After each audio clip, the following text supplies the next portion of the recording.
संतोष का सेब। यूरोप की लोककथा। एक बार की बात है कि यूरोप में एक स्त्री रहती थी। उसकी 3 बेटियां थीं। उसकी पहली बेटी की दोनों आंखों में भेंगापन था, फिर भी उसकी माँ उसे बहुत प्यार करती थी क्योंकि उसकी अपनी दोनों आंखें भी भेंगी थीं।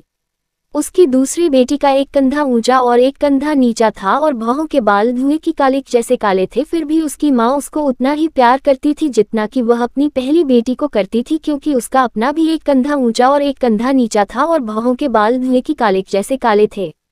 पर उसकी सबसे छोटी बेटी पके सेब की तरह सुंदर थी। उसके रेशम से मुलायम बाल सोने के रंग जैसे थे, परंतु उसकी माँ उससे बिल्कुल भी नहीं चाहती थी, क्योंकि न तो वह खुद ही बिल्कुल सुंदर थी और न ही उसके अपने बाल ही सुनहरे थे।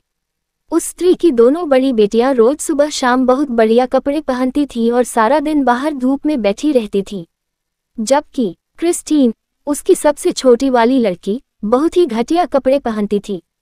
इसके अलावा वह घर में काम भी बहुत करती थी। वह बतखों को रोज सुबह पहाड़ी तक ले जाती थी ताकि वह हरी हरी घास खाकर मोटी हो जाएं और फिर शाम को उनको घर वापस लाती थी। दोनों बड़ी बहनों को सफ़ेद रोटी और मक्खन खाने को मिलता था और बढ़िया दूध पीने को मिलता था, मगर क्रिस्टीन को सूखी डबल रोटी के टुकड़े ही खाने को मिलते थे। एक बार क्रिस्टीन अपनी बतखें लेकर पहाड़ी की ओर चली जा रही थी। उसके हाथों में उसकी बुनाई थी। वह धूल भरे रास्ते पर कूदती फांदती चलती जा रही थी कि एक पुल के पास आई जो एक नाले पर बना हुआ था। वहां उसने एक लाल रंग की टोपी देखी जो एक पेड़ की डाल से झूल रही थी। उसके ऊपर चांदी की एक घंटी भी लगी थी। वह टोपी क्रिस्टीन को बहुत अच्छी लगी। वह सोचने लगी कि वह उसको ले ले, क्योंकि ऐसी टोपी उसने पहले कभी नहीं देखी थी। सो उसने वह टोपी उतारकर अपनी जेब में रख ली और बतखों के साथ आगे बढ़ चली कि उसने एक आवाज सुनी, क्रिस्टीन क्रिस्टीन। उसने इधर उधर देखा तो उसे एक अजीब सा काला आदमी दिखाई दिया। उसका सिर तो बंद गोभी जितना बड़ा था और टांगे नन्ही मूली जैसी थी। क्रिस्टीन ने उससे पूछा, तुम्हें क्या चाहिए? वह आदमी अब तक उसके पास तक आ गया था और अपनी टोपी वापस मांग रहा था, क्योंकि उस टोपी के बिना वह पहाड़ी पर अपने घर वापस नहीं जा सकता था। वह आदमी वहीं रहता था, मगर फिर उसकी यह टोपी यहाँ पेड़ पर कैसे लटकी रह गई, यह उसकी समझ में नहीं आया। क्रिस्टीन ने सोचा कि टोपी उसको वापस देने से पहले उस आदमी का नाम तो उसे उस आदमी से मालूम कर ही लेना चाहिए। असल में वह आदमी वहां उस नाले में मछलियां पकड़ रहा था कि हवा से उसकी टोपी नाले में गिर गई थी और उसने उसे पेड़ पर सूखने के लिए डाल दिया था। अब क्या क्रिस्टीन वह टोपी उसे दे देगी? उस आदमी ने उसे सब कुछ सच सच बता दिया कि कैसे उसकी टोपी वहां पेड़ पर पहुंची। क्रिस्टीन सोचने लगी कि वह क्या करे, टोपी दे या न दे। वह बहुत सुंदर टोपी थी। अगर वह उसको टोपी दे देती है तो वह उसे टोपी के बदले में क्या देगा? वह आदमी उसको उस टोपी के 5 रुपये देने को तैयार था, पर 5 रुपये तो इतनी सुंदर टोपी के लिए बहुत कम थे, और फिर उसमें चांदी की घंटी भी तो लगी थी। पर लो, वह आदमी तो उस टोपी के 100 रुपये भी देने को तैयार हो गया। नहीं, उसको पैसों की क्या परवाह, पर इतनी सुंदर टोपी आएगी कहाँ से? उसको तो उसकी टोपी अच्छी लग रही थी। आदमी बोला, देखो क्रिस्टीन, मैं इस टोपी के बदले मैं तुमको ये देने के लिए तैयार हूँ। कहकर उसने अपना खुला हुआ हाथ उसे दिखाया, जिसमें बीन के एक दाने जैसा कुछ था। वह कोयले जैसा काला था। ये तो ठीक है, पर यह है क्या? वह काला आदमी बोला, ये संतोष के सेब का बीज है। इसे तुम अपने घर के पास बो देना। इसमें से एक पेड़ निकलेगा और उस पेड़ में लगेगा केवल एक सेब। जो भी उस सेब को देखेगा वही उसको देखकर उसको खाने के लिए ललचाएगा, पर उस सेब को तुम्हारे सिवा कोई और नहीं तोड़ पाएगा। जब तुम्हें भूख प्यास लगेगी तब यह मांस और पानी बन जाएगा, और जब तुम्हें ठंड लगेगी तो ये गर्म कपड़े बन जाएगा। दूसरी अजीब बात इसके बारे में यह है कि जैसे ही तुम ये सेब तोड़ोगी, उसी समय उस सेब की जगह दूसरा सेब उगाएगा और इस तरह उस पेड़ पर हमेशा एक सेब रहेगा। क्या अब तुम मेरी टोपी दे दोगी? क्रिस्टीन उस जादू वाले बीज को देखकर बहुत खुश हुई। उसने उस आदमी को उसकी टोपी वापस कर दी और उससे सेब का बीज ले लिया। उस आदमी ने अपनी टोपी अपने सिर पर रखी और गायब हो गया, ऐसे जैसे फूंक से मोमबत्ती बुझ जाए।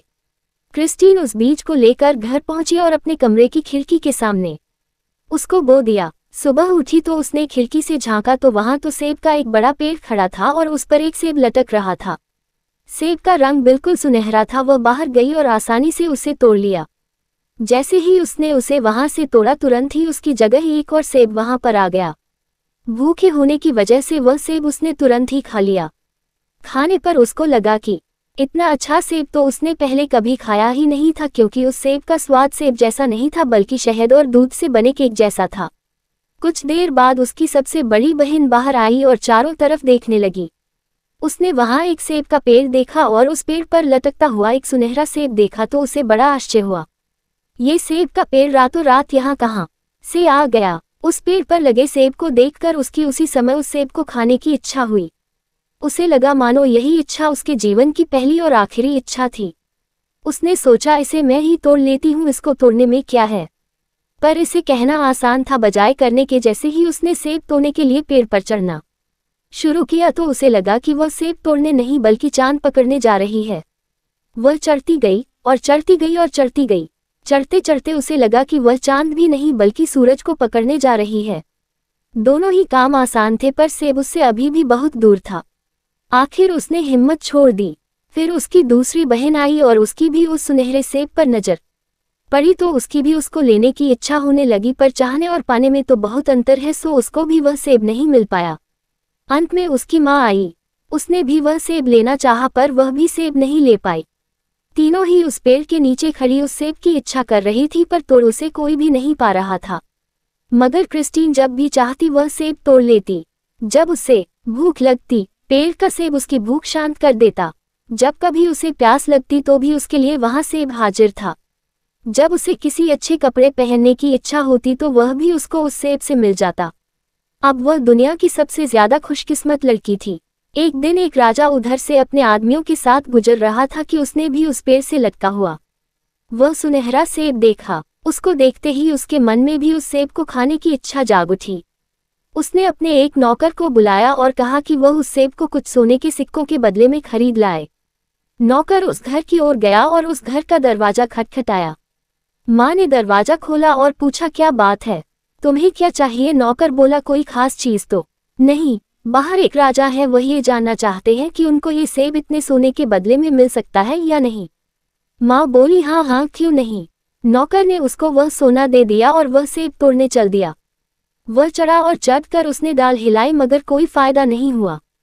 वह पेड़ पर भी चढ़ा पर फिर भी वह वहां तक नहीं पहुंच सका और वह सेब नहीं तोड़ सका। नौकर राजा के पास वापस गया और बोला उस स्त्री ने वह सेब मुझे बेच तो दिया है मगर वह तो तारों से भी दूर लगता है, हाथ में ही नहीं आता। राजा ने एक और आदमी भेजा। वह आदमी मजबूत और लंबा था मगर काफी कोशिशों के बाद वह भी उस सेब को नहीं तोड़ पाया। सो वह भी राजा के पास खाली हाथ वापस लौट आया। अब राजा खुद गया पर उसको भी वह सेब नहीं मिला और वह भी उसकी सुगंध मन में बसाए वापस चला गया। घर आने के बाद भी राजा के मन से उस सेब को खाने की इच्छा नहीं निकली। वह उसी की बात करता, उसी के सपने देखता। जितना वह उससे दूर होता जाता उतनी ही उसको पाने की इच्छा बढ़ती जाती। आखिर वह उदास रहने लगा और एक दिन बीमार पड़ गया। फिर एक दिन उसने एक अक्लमंद आदमी को बुलाया और उससे वह सेब लाने के लिए कहा। उसने राजा को आकर बताया कि जिस स्त्री ने आपके नौकर को वह सेब बेचा था उस सेब को उस स्त्री की केवल एक लड़की ही तोड़ सकती थी क्योंकि वह उसी लड़की का पेड़ था। ये सुनकर राजा अपने आदमियों के साथ वहां गया और क्रिस्टीन के घर पहुंचा। वहां उसे केवल उसकी माँ और दोनों बड़ी बहनें ही मिली क्योंकि क्रिस्टीन तो बतखे लेकर पहाड़ी पर गई हुई थी।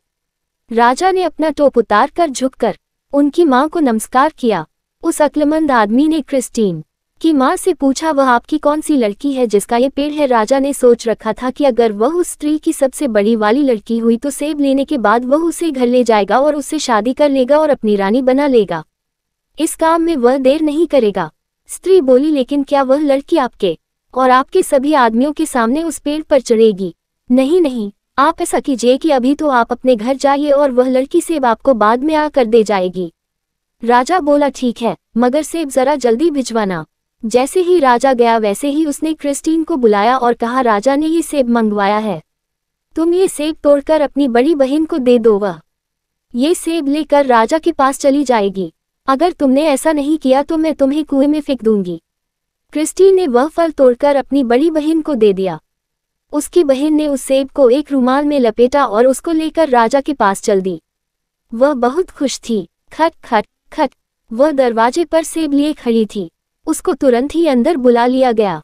जैसे ही वह राजा के सामने आई और उसने सेब देखने के लिए अपना रुमाल खोला तो मानो या न मानो उसमें सेब तो नहीं था बल्कि उसमें सेब की जगह एक गोल पत्थर रखा हुआ था।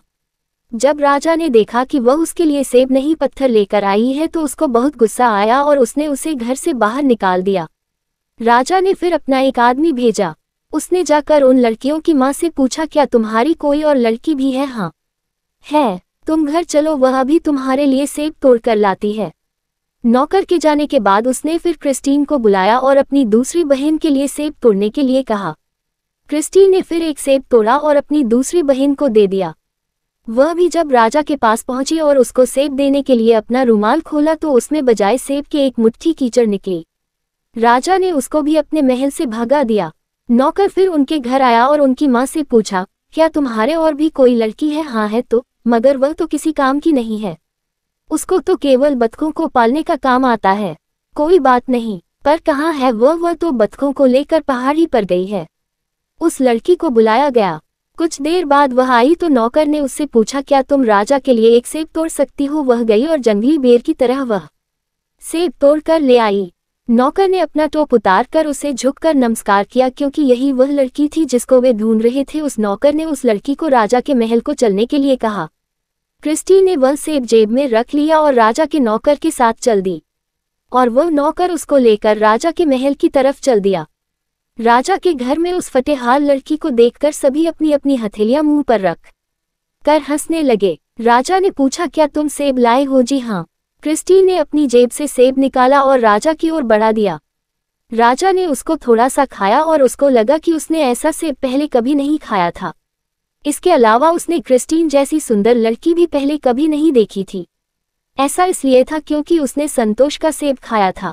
राजा और क्रिस्टीन की शादी हो गई।